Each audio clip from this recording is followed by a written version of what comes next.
System जुल्म करता है, इन दिनों थोड़ा बढ़ गया है। आप लोगों ने दिखाना कम कर दिया है तो हमें और जोर से बावाज़े बुलंद बोलना पड़ता है। आपके सवाल में जो शब्द है, आप आज तक में नौकरी कर रही हैं तो आज तक की गुलाम थोड़े ही हैं, लेकिन आपको जीना भी है। मीडिया तो आपको दिखाएगा नहीं, तो सोशल मीडिया का सहारा भी लेना है। मैं हूँ यासर मलिक। अब ऐसा लगता है आप स्वतंत्र पत्रकारिता चलिए शुरू करिए। बिल्कुल वही कर रहे हैं हम लोग। पूछता हूं कहां सोया है चौकीदार? विजय माल्या नाक के नीचे से हो गया फरार, कहां सोया है चौकीदार? तुम्हारी बज़्म के बाहर भी एक दुनिया है, मेरे हुजूर बड़ा जुर्म है ये बेखबरी। और आप देख रहे हैं अपना YouTube चैनल YS3 न्यूज। कितने सांचों में ढल के आए हैं, ख्वाब की तरह पल के आए हैं। तुम सिफारिश से जहां पहुंचे हो, हम वहां खुद ही चल के आए हैं। तो हमें तो अच्छे दिन का किए थे जो वादा, उनका दिन भी खराब आएगा। शायर इमरान प्रतापगढ़ी और गोदी मीडिया एंकर अंजना ओम कश्यप के बीच में हुई तीखी बहस। इमरान प्रतापगढ़ी ने अपने शायराना अंदाज में गोदी मीडिया एंकर अंजना ओम कश्यप की इतनी बेइज्जती की, शायद ही इससे पहले किसी ने की होगी। आप लोग ये पूरी डिबेट देखकर जाइए, आपको ये डिबेट देखकर अच्छा लगेगा। शायर इमरान प्रतापगढ़ी ने अंजना ओम कश्यप की बखिया उधेड़ दी। अपनी शायरी के जरिए और तमाम मुद्दों पर घेरते हुए अंजना ओम कश्यप को बेइज्जत किया सबके सामने। शायरी भी कहते रहे और उस शायरी के साथ साथ अंजना ओम कश्यप की धज्जियां भी उड़ाते रहे। अंजना ओम कश्यप के मुंह से एक लफ्ज नहीं निकला जब इमरान प्रतापगढ़ी ने उन्हें गुलाम कहा। आप लोग ये पूरी डिबेट देखिए। जब अंजना ओम कश्यप इमरान प्रतापगढ़ी को घेरने की कोशिश करती हैं तो शायराना अंदाज में इमरान प्रतापगढ़ी उनकी खूब धज्जियां उड़ाते हैं, उनकी बेइज्जती करते हैं, उन्हें कहीं का नहीं छोड़ते हैं। तो आप लोग पूरी डिबेट देखिए, आपको ये डिबेट देखकर अच्छा लगेगा। इमरान प्रतापगढ़ी की शायरी भी आपको सुनने को मिलेगी और अंजना ओम कश्यप की बेइज्जती भी आपको देखने को मिलेगी। अच्छा एक बात बताइए, आप लोगों ने आग और पानी को एक साथ देखा है? स्टेज पे देखिए, आग और पानी आपको एक साथ दिखाई देंगे। ये एक्चुअली फैसला नहीं कर पा रहे हैं कि आग कौन है और पानी कौन ये है। आप पर छोड़ते हैं। अंत में पूछेंगे कि कौन किसे आग मानता है, किसे पानी। लेकिन पहला प्रश्न यही है कि इमरान जी, अगर मैं सही हूं तो आपके पिता चाहते थे आप डॉक्टर बने? हाँ बिल्कुल, वो चाहते थे कि डॉक्टर बनूं, और जब मैं शायरी की राह पर निकला तो उन्हें लगा कि लड़का खराब हो गया। और देखिए, लिटरेचर में इन्होंने इलाहाबाद यूनिवर्सिटी से पढ़ाई की, शायरी को पेशा चुना और फिर अब सियासत का हिस्सा बन गए हैं। हाँ, तो मतलब कोई पेशा आप छोड़ेंगे किसी के लिए? कर क्या रहे जीवन में आप? पत्रकारिता की पढ़ाई की, लेकिन छोड़ दिया, पेशा नहीं बनाया उसको। करते तो वो भी अच्छा करते। हालांकि शायरी जब मैं कर रहा था तो सियासत को लेकर के शायरी हमेशा जो है वो एक अलग रुख रखती है और बहुत अच्छा नहीं मानती है। मैं तो जिन शायरों को सुन रहा था, बुद्धसेन शर्मा जी को, वो शेर लिख रहे थे कि दिए बुझाती आंधी को भड़काती है, दिए बुझाती शोलों को भड़काती है, आंधी को भी दुनियादारी आती है, यार सियासत की गलियों में मत जाना, नागन अपने बच्चों को खा जाती है।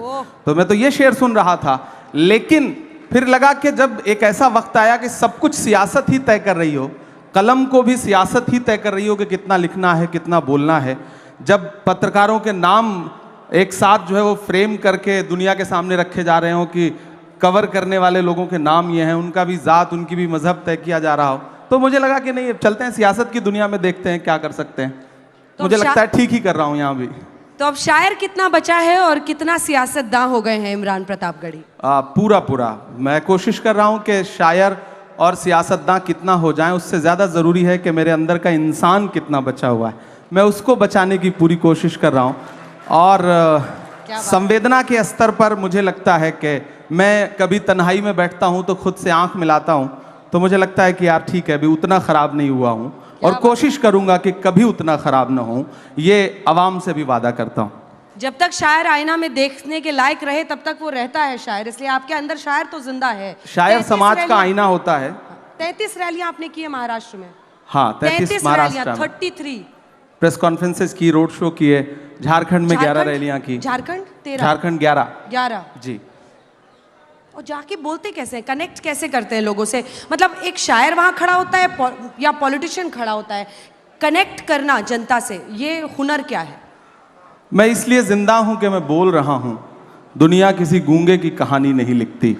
लोग मुझे सुनने आते हैं, देखने नहीं। फिल्म स्टार्स आते हैं किसी पॉलिटिकल प्रोग्राम में, तो लोग उनको देखने आते हैं, उनके डायलॉग सुनना है उनको। मेरे साथ यह है कि जो आवाम आती है मुझे सुनने, वो लाई हुई भीड़ नहीं होती, आई हुई भीड़ होती है। तो मुझे कनेक्ट करने में कोई दिक्कत नहीं आती। मैं उससे बात करता हूँ और उसके मुद्दों पर बात करता हूँ, शायरी के लहजे में बात करता हूँ, तो उसे अच्छा लगता है, तो मुझे कोई दिक्कत नहीं आती कनेक्ट करने में, मुझे अच्छा लगता है। लहजा क्या होता है वो? शायराना। जैसे आप इनसे कनेक्ट करके दिखाइए, ये जो ऑडियंस है, कितने युवा हैं यहाँ पर जो अभी कॉलेज में पढ़ रहे हैं, और कितने लोग हैं जो शायर बनना चाहते हैं? बहुत कम। ये हाथ बढ़ने चाहिए, इस सेशन के अंत तक ये हाथ बढ़ने चाहिए। हाँ, बहुत कम तादाद है। शब्द आपकी जादूगरी की तरह हैं और आपने हमेशा इसका इस्तेमाल किया है, लेकिन मैंने आपकी बहुत शायरी पढ़ी, मुझे कई बार लगा कि इमरान के अंदर इतना दर्द क्यों है? इमरान के शब्दों में, उनकी लाइनों में दर्द बहुत झलकता है, इसकी वजह क्या है? एक्चुअली जिस दौर में मैं बड़ा हो रहा था, मैं हिंदी साहित्य का विद्यार्थी रहा इलाहाबाद विश्वविद्यालय में, जिस दौर में मैं बड़ा हो रहा था, समाज की घटनाएं मुझ पर प्रभाव डाल रही थी, उस समय सिस्टम एक अलग तरीके से व्यवहार कर रहा था। और ख़ासतौर से मैं जिस समाज से आता हूँ, उस समाज के दर्द को ज़्यादा जल्दी महसूस करता हूँ, क्योंकि मैं उसके बीच में रहता हूँ। मैंने उस भेदभाव को, उस सिस्टम के जुल्म सितम को करीब से देखा है, और शायर हूँ तो जाहिर सी बात है कि दर्द तो है दिल में।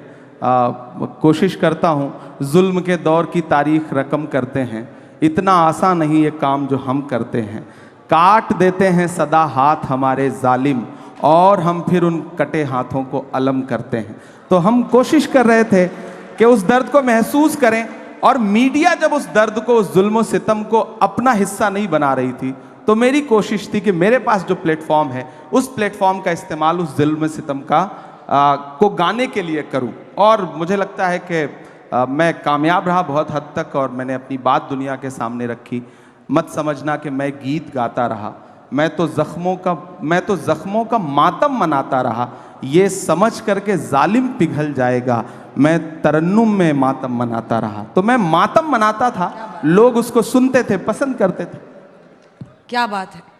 मैं जुल्म पर मातम मना रहा था, लोग सुनते गए, उसको पसंद कर। ये जुल्म हो किस पर रहा है?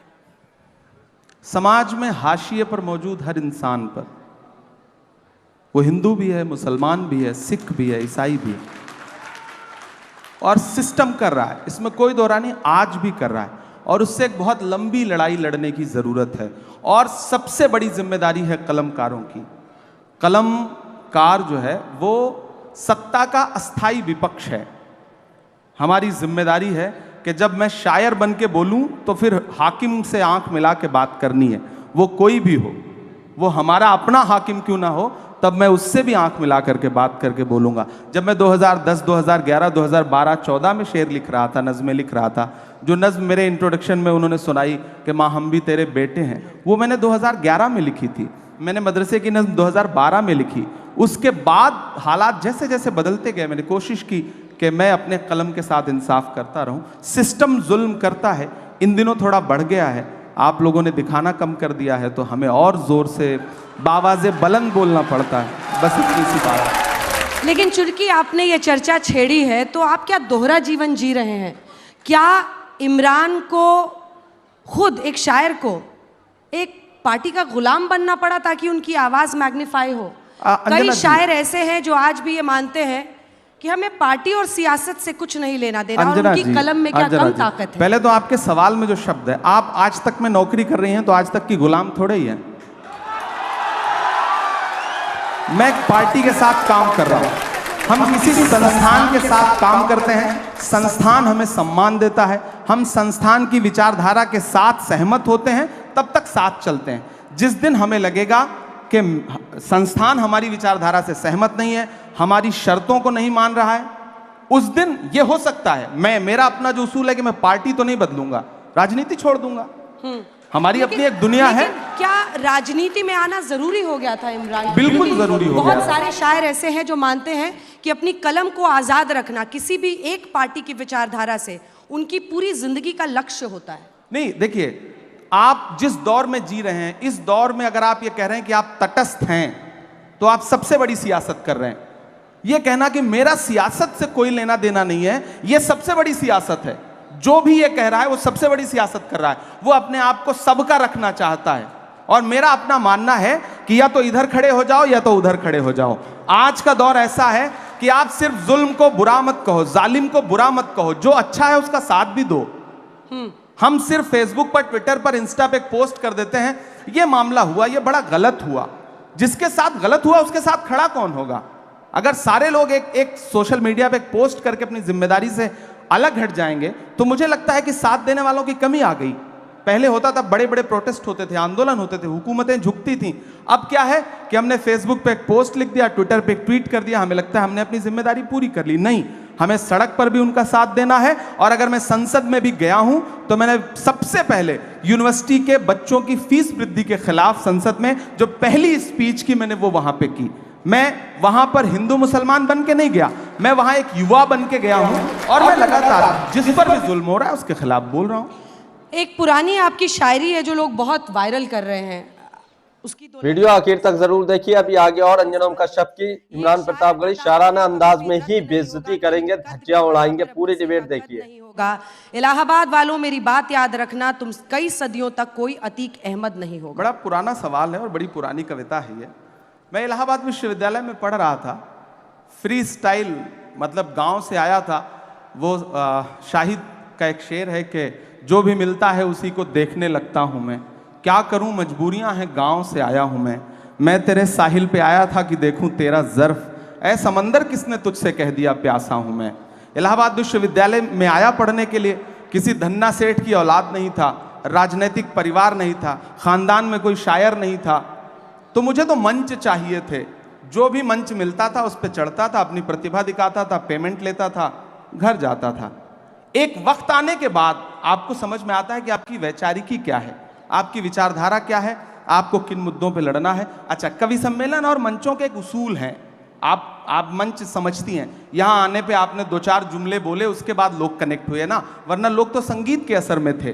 तो हम जब मंच पे आते थे तो लोग मुख्य अतिथि के असर में हैं, तो हमने मुख्य अतिथि के लिए चार पंक्तियां सुनाई, उसके बाद फिर वो सुनाया जो हमें सुनाना था। अच्छा, ये वही था। तो समा बांधते थे आप? हाँ, इसको समा बांधना ही कह सकते हैं।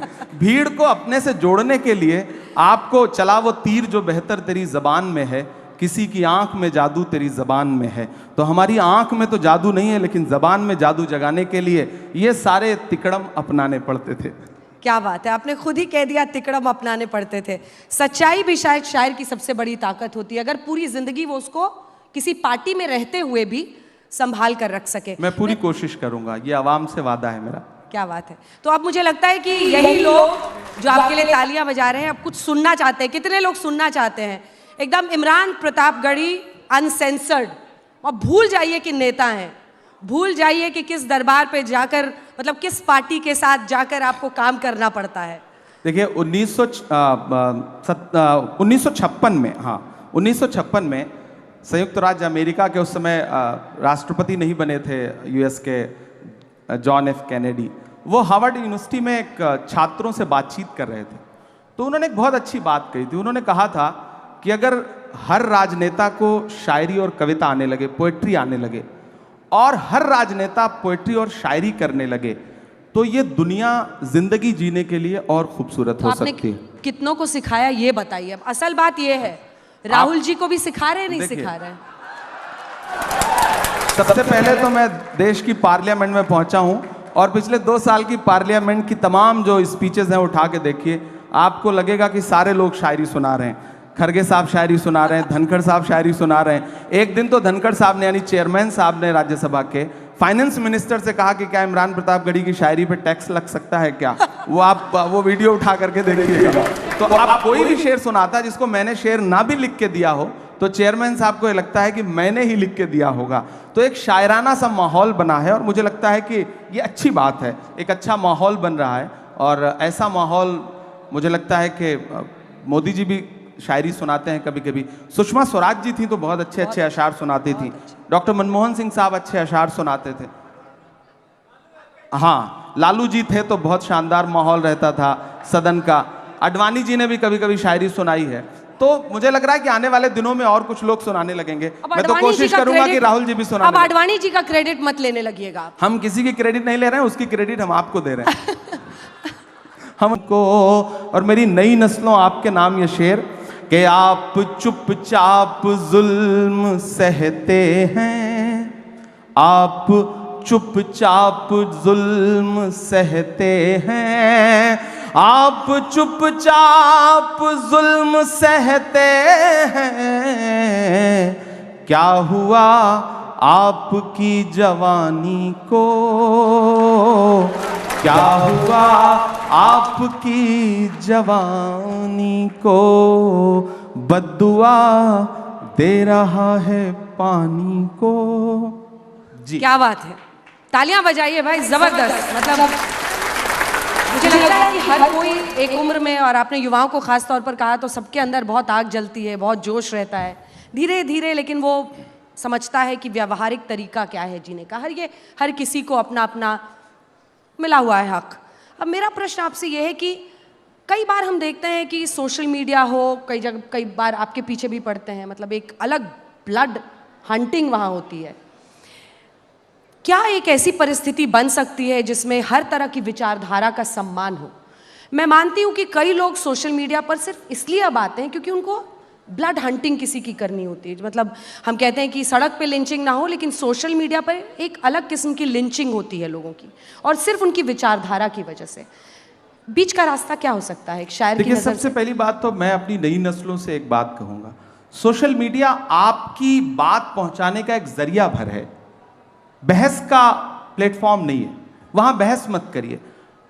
आपको ट्वीट करना है, आपको फेसबुक पे कुछ लिखना है, इंस्टा पे कुछ लिखना है, लिख दीजिए, डाल दीजिए, अपनी बात पहुंचा दीजिए, उस पर रिप्लाई करने मत जाइए, कमेंट पढ़ने की जबरदस्ती कोशिश मत करिए, और पढ़िए भी तो किसी को रिप्लाई मत करिए। आप रिप्लाई करेंगे और आप सोचेंगे कि सामने वाला आपसे सहमत हो जाए, तो वो तो ऑलरेडी उसका तो काम है ना, वो एक पूरी पेड टीम बैठी है। तो ऐसे में उससे बहस मत करिए, लड़िए मत, अपनी बात रख दीजिए, तो शायद बचे रहेंगे। वरना हम सबको झेलना पड़ता है, और बहुत सारे लोगों पे इसका बहुत बुरा असर पड़ता है।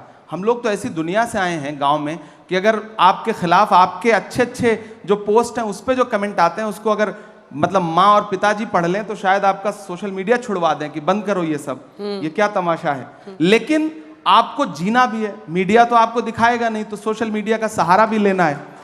तो ऐसे में हमारे पास माध्यम क्या है? हमें लोगों के पास जाने के लिए एक तो मंच है, दूसरा वो वाला प्रपंच है, तो उससे निपटना ही है। तो आप कैसे पार पा सकते हैं? वो जिसका जिक्र फसाने में था ही नहीं, वो बात इन साहब को बड़ा नागवार गुजरी है। अब बैठे भी हमारे मंच पे हैं, बताइए, यही सुंदरता है। ये नया भारत है, ये घर में घुस के मारता है।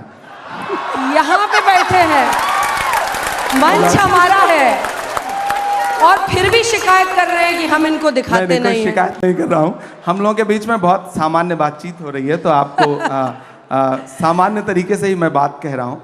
मैं जब मीडिया की बात करूं तो देखिए, मैं कलम का आदमी हूं, तो जाहिर सी बात है मेरी शिकायत भी अपने परिवार के लोगों से ज्यादा होगी। साहित्यकार, पर हमारी भी तो शिकायत है, आजाद रहते हैं, देते अपनी कलम को, क्या धार थी। अब ऐसा लगता है आप स्वतंत्र पत्रकारिता चलिए शुरू करिए। बिल्कुल वही कर रहे हैं हम लोग, वही कर रहे हैं, और इसीलिए आप भी मजबूर होते हैं इस मंच पर आने के लिए। देखिए, आप भी मजबूर होते हैं क्योंकि आज तक जैसा मंच है नहीं। इमरान प्रतापगढ़ी जी, आप भी जानते हैं आज तक जैसा मंच है नहीं। मैं महाराष्ट्र गई, शरद पवार से लेकर नाना पटोले ने मुझे इंटरव्यू दिया। क्यों दिया? क्योंकि उनको पता है कि हमारी क्रेडिबिलिटी और सर्वश्रेष्ठता पूरी दुनिया में धमक रखती है, और वो किसी एक व्यक्ति के बोलने से ना तो ऊपर चढ़ती है ना गिरती है। कुछ चीजें स्थायी होती हैं। तभी आप भी आए हैं, आपके कुछ प्रशंसक आगे की कतारों में बैठे हैं, वो भी इसीलिए आए हैं क्योंकि उनको पता है कि यहाँ पर से जो हम वीडियो एडिट कर करके डालेंगे वो वायरल होगा। अंजना जी देखिए, तुम्हारी बज़्म के बाहर भी एक दुनिया है। मेरे हुजूर, बड़ा जुर्म है ये बेखबरी। आज तक बहुत अच्छा संस्थान है, मैं किसी एक संस्थान को क्रिटिसाइज नहीं कर रहा हूँ। तो बाकियों का भड़ास यहाँ मत निकालिए। हम यहाँ अगर आए हैं ना, तो आपने हमें बुलाया है, हम तब आए हैं। बिल्कुल, हमारे मेहमान हैं आप। हमने कितने सांचों में ढल के आए हैं, कितने सांचों में ढल के आए हैं, ख्वाब की तरह पल के आए हैं। तुम सिफारिश से जहां पहुंचे हो, हम वहां खुद ही चल के आए हैं। तो हमें तो बुलाया गया, हमें तो बुलाया गया है। और मैं आने और बुलाने के इस बहस में नहीं पड़ना चाहता, लेकिन मैं एक बात ये कहना चाहता हूं कि नेता एक सेकंड, आपने एक नेता सेकंड, एक देखिए सेकंड, नहीं एक मैं सेकंड, बात आप पूरी सुनिए। मैं नहीं, बात आपने पूरी आरोप लगाया। मैं बात आपने पूरी कर लूं आरोप उसके लगाया। बाद मैं बात पूरी कर लूं उसके आपने बाद बोला, देखिए मैं आपने बात बोला, मैं एक आपको सेकंड, पूरा मौका दूंगा, आपने मैं आपकी बात सिफारिश का कहा जवाब तो भी दूंगा। सिफारिश पर मैं भी देखिए, तो एक कविता सुनाऊं। मैं नहीं, आपके लिए ना आप सुनिए। नहीं मैं आपकी कविता उस बाद में माटी का सुनूं। वृक्ष नहीं जिसको नदियों ने सींचा है, बंजर माटी में पलकर मैंने मृत्यु से जीवन खींचा है। वाह याद तो रखिएगा, कविता पूरी हो सिफारिशों वाले और गई। अब होंगे। मैं बात जो कह रहा था कि यहां बुलाने और आने का सवाल नहीं है, नेता और मीडिया दोनों एक दूसरे के पूरक हैं। आप हैं तो हम हैं, बिल्कुल। हम हैं तो आप हैं। बिना हमारे आपका भी वजूद नहीं है और बिना आपके हमारा भी वजूद नहीं है। हम दोनों एक दूसरे की जरूरत हैं, तो हम दोनों एक दूसरे को उसी रूप में कबूल करें, हम आपस में लड़े नहीं। बिल्कुल। तो हमें बुलाया गया तब हम आए। फिलहाल बिल्कुल, आप आपकी हमारे कविता बहुत मेहमान अच्छी हैं, थी। सिर आंखों पर आपकी कविता बहुत अच्छी थी, लेकिन नो डाउट आज तक बहुत पर वैसे शानदार भी कर रहा आप- है और ये कल तक बहुत शानदार करता रहेगा, मुझे पूरा विश्वास है। डिबेट को पूरा जरूर देखकर जाइए। अभी आ गया और अंजना ओम कश्यप की ऐसी शायराना अंदाज में इमरान प्रतापगढ़ी बेइज्जती करेंगे, धज्जियां उड़ाएंगे, तो पूरी डिबेट जरूर देखिए। होना भी मैं नहीं आपकी चाहिए। पत्रकारिता की प्रशंसा करता हूं, इसमें बहुत कोई बहुत दो राय धन्यवाद। नहीं। आप अच्छी पत्रकारिता करती बहुत हैं बहुत और हम सब युवा हुए हैं आपको देख देख करके, आपको सुन सुन करके। ये मेरे लिए बहुत खुशी की बात है कि मुझे देख देख कर आप जैसे लोग भाई जाहिर जवान सी हो बात गए, है, हम एक वक्त शायर में भी बने और फिर नेता भी बन गए। जब यूनिवर्सिटी में पढ़ रहे थे तो हमें मतलब कुछ चंद लोग हैं, चुनिंदा लोग हैं जिनकी पत्रकारिता Thank you so much. सुन रहे थे हम लोग, और हमें लगा कि पत्रकारिता की पढ़ाई करनी चाहिए। तो उसमें आपको क्रेडिट देता हूं मैं इस बात के लिए। बहुत बहुत अब राजनीति में आ गया, पार्लियामेंट में चला गया, लेकिन उम्र तो कम ही है ना। वजन बढ़ गया, राजनीतिक वजन कह रही हूं मैं। अगले प्रश्न पर आते हैं। अब मुझे लगता है कि सियासत पर हम लोगों ने आग पानी बहुत कर लिया। एक चैलेंज है 30 सेकेंड्स रील वाला चैलेंज, जो इस जनरेशन को ग्रस्त कर रहा है। उनको पता भी नहीं चल रहा और वो एडिक्टेड हो रहे हैं। वॉशरूम जाते हैं तो, स्कूल जब जा रहे होते हैं तो, क्लास में तो शायद मोबाइल ले लिया जाता है, फिर घर पहुंचते पहुंचते वो चैलेंज आप जैसे शायर कैसे उसको काउंटर करेंगे, और एआई का चैलेंज, दोनों पर आपकी राय क्या है? देखिए मैं गांव से आया था, मुझे तो एक टाइम था कि जब ऑर्कुट का ज़माना था, उस ज़माने से सोशल मीडिया, मैंने कहा ना, अखबार में एक आपका नाम छप जाता था किसी कवि सम्मेलन मुशायरे की रिपोर्ट में, तो लगता था कि हमने दुनिया जीत ली। लेकिन एक वक्त के बाद समझ में आया कि वो पर्याप्त नहीं है। उसके बाद सोशल मीडिया का कैसे इस्तेमाल हो, इस पर काम शुरू किया। तो हम तो जो हैं, हमारे जैसे लोग जो हैं, वो अमीर इमाम का एक बहुत अच्छा शेर है कि आए हैं और शान से आए हुए हैं हम, आए हैं और शान से आए हुए हैं हम, मिट्टी में आसमान से आए हुए हैं हम, सीना महक रहा है तो हैरत है किस लिए, फूलों के खानदान से आए हुए हैं हम। तो दरअसल हम आए उसी दुनिया से, हमें तो सोशल मीडिया ने ही बनाया। सच बात यह है कि यूट्यूब पे वीडियोस वायरल हो गए, वरना तो एक कॉकस था शायरों का, कवियों का, वो आपको मंच कभी लेने ही नहीं दे रहे ज्यादा थे। डेमोक्रेटाइजेशन हुआ, लड़ाई ही अलग थी, छोटे-छोटे हमारी कवि तो थे, लड़ाई ही अलग थी। हम किसी गुट का हिस्सा नहीं थे कवि सम्मेलन मुशायरों में। तो या तो दो शर्तें थी, या तो आप उनका बैग उठाइए या तो उनका गिलास उठाइए। हम दोनों से बचे हुए थे, तो उस बचत की वजह से सब दुश्मन थे। लेकिन ये तो भला हो सोशल मीडिया का कि आवाम तक पहुंची। फिर आयोजक पे इतना दबाव रहता था कि भाई इमरान प्रतापगढ़ी को बुलाओ, एक नया सा लड़का आया है, वो अच्छा पढ़ता है। तो उस दबाव की वजह से हम यहां तक पहुंचे, मैं तो मानता हूं। तो सोशल मीडिया का वो दबाव है, उसे प्यार से हैंडल करिए, उस पर अच्छी अच्छी चीजें लिखिए। 30 सेकंड, अब हमें तो पार्लियामेंट में 0 आवर 3 मिनट में बोलना पड़ता है, लंबा सा भाषण है 3 मिनट में पूरा करना है। तो अभी तो पार्टी की तरफ से, मैं तो बहुत युवा हूं, तो हमारे तमाम सीनियर्स राज्यसभा में है, तो टाइम ही नहीं मिलता पार्टी वाला। तो अब आपको अपनी प्रेजेंस भी दिखानी है, तो 3 मिनट में अपनी बात कैसे रखें, तो वो बिल्कुल 30 सेकंड वाला ही मामला है, वहां के लिए 3 मिनट। तो उसमें कोशिश करते हैं कि अपनी बात रख पाएं, और एडजस्ट कर लेता है इंसान। धीरे धीरे ये दौर भी खत्म हो जाएगा। ये जो नई पीढ़ी है ना, ये बहुत दिन तक किसी चीज को सर आंखों पे नहीं बिठा के रखती, ये उतार देगी बहुत जल्दी। रील वाला खुमार भी उतर जाएगा, मुझे पूरा यकीन है। क्या बात है। वो पीछे से कोई मुझे कह रहा है कि कुछ सुनना चाहते हैं वो लोग, हाँ, क्योंकि अब हम अंत की तरफ बिल्कुल, बढ़ रहे हैं। बिल्कुल सुना देता हूँ मैं, एक और नज़्म इमरान जी सुनाता यहाँ हूँ। बैठे हैं तो एकदम लय में। अच्छा, उस पे सुनाएं? नहीं नहीं, ये आज ये एक सिस्टम बना हुआ है, इसी पे चलने दीजिए। एक नज़्म सुनाता हूँ। एक दिन हुआ क्या कि पार्लियामेंट में नए नए गए हैं, तो थोड़ा चीखना चिल्लाना ज्यादा, जोश ज्यादा है। तो एक साथ 146 सांसद सस्पेंड किए गए, याद होगा आपको। इतिहास में पहली बार विपक्ष के 146 सांसद राज्यसभा और लोकसभा मिला के सस्पेंड हुए। हम निकले तो मीडिया के साथ ही बाहर खड़े थे, तो उन्होंने व्यंग्यात्मक तरीके से कहा कि सस्पेंड हो गए। तो हमने कहा भाई आज सस्पेंड ना हुए होते तो अपनी नजरों में गिर जाते, ऐसा लगता कि बुज़दिलों में नाम शुमार हो रहा है, बहादुरों में नहीं। तो बोले आप शायर हैं, शायरी की भाषा में बताइए। तो एक नज्म कही मैंने वहीं पर कि जख्म पर जख्म खा के निकले हैं। ये संगीत वाले भी जो साथी बैठे हैं, मुझे उनका भी साथ मिले कि जख्म पर जख्म खा के निकले हैं, हाँ मगर मुस्कुरा के निकले हैं। सर झुकाने का हुक्म जब आया,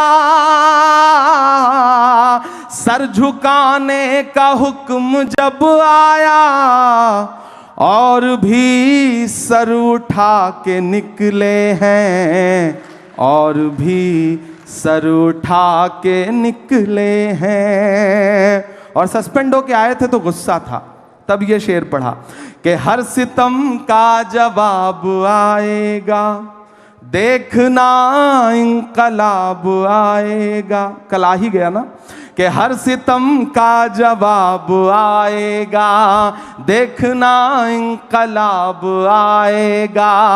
अच्छे दिन का किए थे जो वादा, उनका दिन भी खराब आएगा, उनका दिन भी खराब आएगा। हम तो निकले हैं मुस्कुराते हुए, हम तो निकले हैं मुस्कुराते हुए, और वो तिल मिला के निकले हैं, और भी सर उठा के निकले हैं। क्या बात है। ये बात आपको जुदा करती है बाकी राजनेताओं से, मुझे लगता है कि आप हर तरह की बात करते हैं, आप आवाम की भी आवाज़ बनते हैं। एक पार्टी में रहकर ये कर पाना कई बार बहुत मुश्किल हो जाता है, लेकिन वीडियो अच्छी लगी है तो इसको लाइक करें। इमरान प्रतापगढ़ी का ये इंटरव्यू आपको कैसा लगा, अपनी राय कमेंट बॉक्स में जरूर देकर जाइए। कि कभी मुझसे ये नहीं कहा गया कि इमरान तुम मुशायरों में जाके क्या पढ़ रहे हो, तुमने ये क्या बोल दिया, यहाँ पाबंदी, ये मत करो, ऐसा मत करो, भाषण क्या दे रहे हो, किस विषय पे बोल रहे हो। मैं बहुत जिम्मेदारी से और ईमानदारी से कह रहा हूँ कि मुझे आज तक मेरी पार्टी में किसी नेता ने ये नहीं कहा कि तुम इस विषय पे बोलो, इस विषय पे मत बोलो। उन्हें भरोसा है और शायद मैं उसके साथ न्याय कर रहा हूँ। मैं कवि सम्मेलन मुशायरों में जाता हूँ, सारे विषयों पे कविताएं पढ़ता हूँ और मुझे कभी नहीं रोका जाता। हाँ, जब मैं राजनीतिक मंचों पे खड़ा होता हूँ तो राजनीतिक लहजे में बात करता हूँ, वहाँ मैं शेर पढ़ता हूँ कि खौफ नहीं जिसे मुरझाने का, मैं उस गुल के साथ खड़ा हूँ। कैसा भी दौर आए लेकिन मैं राहुल के साथ खड़ा हूँ। कल भी खुल के साथ खड़ा था, आज भी खुल के साथ खड़ा हूँ। कैसा भी दौर आए लेकिन मैं राहुल के साथ खड़ा हूं। तो मैं वहां अपनी बात रखता हूं, लेकिन बाकी जगह पे मुझे स्वतंत्रता है। इतनी तारीफ मैं कांग्रेस पार्टी की इसलिए करूंगा अपने, मैं वहां उनका सांसद होने के नाते, कि मुझे कहते हैं कि आप कवि सम्मेलनों में जाया करो, आप अपना बेस जो है, जो अपनी पुरानी आपकी दुनिया है, उस दुनिया को छोड़ो मत, राजनीति में आकर के पूरी तरह से राजनीति के मत हो जाओ। मुझे ये चीज, मतलब ये राहुल जी ने मुझसे कही है, मैं इस मंच पे ये मतलब बता रहा हूं, तो मुझे ये चीज अच्छी लगती है। वो इतनी स्वतंत्रता वहां पर है कि आप लिख पढ़ सकते हैं, बाकी जगहों पे मुश्किल है। तालियों के साथ बहुत बहुत अभिनंदन इमरान प्रतापगढ़ी जी, आप मंच पर आए आज तक के हमारे मेहमान हैं। मुझे भी बहुत अच्छा लगा। और लीजिए, क्या कह रहे हैं? वो क्या कह रही हैं? वो कह रही हैं कि हम खड़े हैं मोदी जी के तो साथ। अच्छी बात है, मैं कहाँ करूँ, हालांकि वो खड़ी नहीं हो तो बैठी हैं, वो तो खड़ी नहीं हो तो बैठी हैं। मोदी मोदी के नारे लगा रहे हैं वो लोग, लेकिन देखिए अच्छी बात है, लगाएं। हर तरह की विचारधारा मुझे तो अच्छा लग रहा है ना कि मैं उनके बीच में आके भी कविताएं सुना रहा हूं। ये मेरी ताकत है कि मैं, ये शब्दों की ताकत है कि मैं उनके बीच में भी खड़ा होकर के कविताएं सुना रहा हूं, और मैं सुनाऊंगा।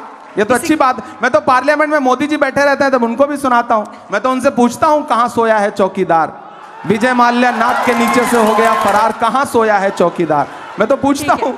तो दोस्तों, आप लोगों ने पूरी डिबेट देखी। आप लोगों को ये डिबेट देखकर कैसा लगा, अपनी राय इस पर जरूर देकर जाइए। आप लोगों ने देखा होगा कि अंजना ओम कश्यप किस तरीके से इमरान प्रतापगढ़ी को घेरने की कोशिश कर रही थी। वो कहने की कोशिश कर रही थी कि शायर जो होता है वो किसी भी पार्टी से जुड़ने की कोशिश नहीं करता है, अकेला रहना चाहिए, कलम को आजाद रखना चाहिए, तो उस पर शायराना अंदाज में इमरान प्रतापगढ़ी ने उन्हें किस तरीके से झंझोड़ा, किस तरीके से उनकी बखिया उधेड़ी के आप आज तक में नौकरी करती हैं तो आज तक की गुलाम थोड़ी बन गई हैं, इस तरीके से कहा। और मीडिया को क्या कुछ कहा आप लोगों ने सब देखा। अपनी राय इस पर जरूर दीजिए कि शायर इमरान प्रतापगढ़ी की ये बातें आपको कैसी लगी और शायर इमरान प्रतापगढ़ी का इंटरव्यू आपको कैसा लगा, उस पर भी जरूर बताकर जाइए। अगर आप भी गोदी मीडिया का विरोध करते हैं तो हमारे चैनल YS3 न्यूज को अभी सब्सक्राइब कीजिए। वीडियो अच्छी लगी हो तो इसको लाइक भी जरूर करके जाइए।